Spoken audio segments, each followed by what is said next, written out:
Lao Tse nous parle de la voie, du non-agir, de l'harmonie naturelle, mais aussi de la maîtrise de soi, de la paix intérieure et de la puissance du silence. Ces paroles ne vieillissent pas, elles nous parlent encore aujourd'hui, dans le vacarme du monde moderne, avec une vérité désarmante. La vie est l'examen le plus difficile. Beaucoup échouent parce qu'ils essaient de copier les autres sans réaliser que chacun a un questionnaire différent. Tu es le maître des paroles que tu n'as pas prononcées, mais tu es l'esclave de celles que tu laisses échapper. Si tu veux éliminer la souffrance dans le monde, commence par éliminer ce qui est obscur en toi. Le plus grand cadeau que tu puisses offrir au monde, c'est ta propre transformation. La confiance prend des années à se construire, quelques secondes à se briser, et parfois toute une vie à se reconstruire.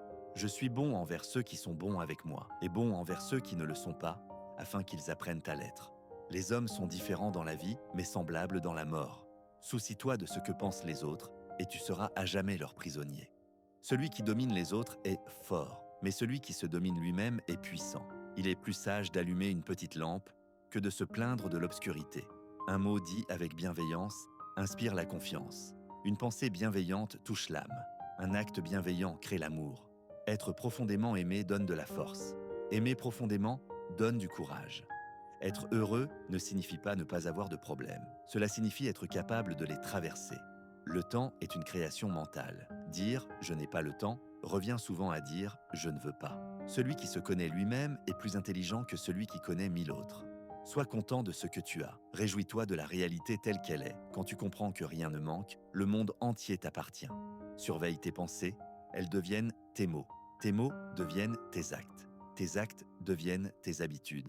Tes habitudes deviennent tes valeurs. Et tes valeurs façonnent ton destin. Ta vie est un bloc d'argile, ne laisse personne le modeler à ta place.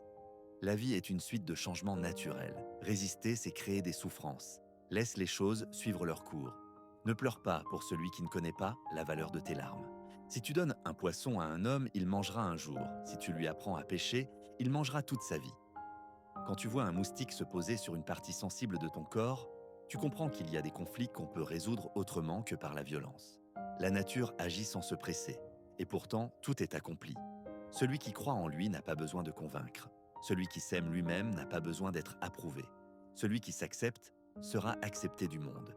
Rien n'est plus souple que l'eau, et pourtant rien ne résiste davantage à la dureté. Celui qui dirige les autres est peut-être fort, mais celui qui se maîtrise lui-même est encore plus grand. Choisis la bienveillance en toi, la vérité dans tes mots, l'ordre dans tes relations, l'efficacité dans tes actions et la profondeur dans ton cœur. Il n'y a pas de chemin vers le bonheur. Le bonheur, c'est le chemin. Apprends à écrire tes blessures dans le sable et tes joies dans la pierre. Savoir se contenter de ce que l'on a, c'est être riche. Une fois que tu comprends que tout change, tu ne t'accroches plus à rien. Le plus grand conquérant est celui qui sait vaincre sans bataille. L'enseignement du non-attachement, si quelqu'un t'a offensé, ne cherche pas à te venger, assieds-toi au bord de la rivière, et bientôt tu verras passer son cadavre. Cette phrase ne parle ni de vengeance, ni de haine.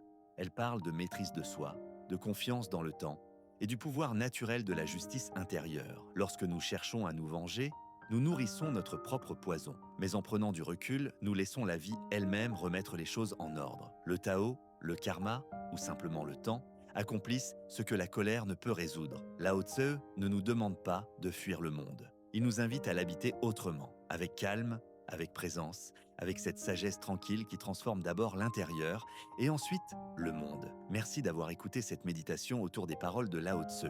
Quelle citation t'a le plus marqué?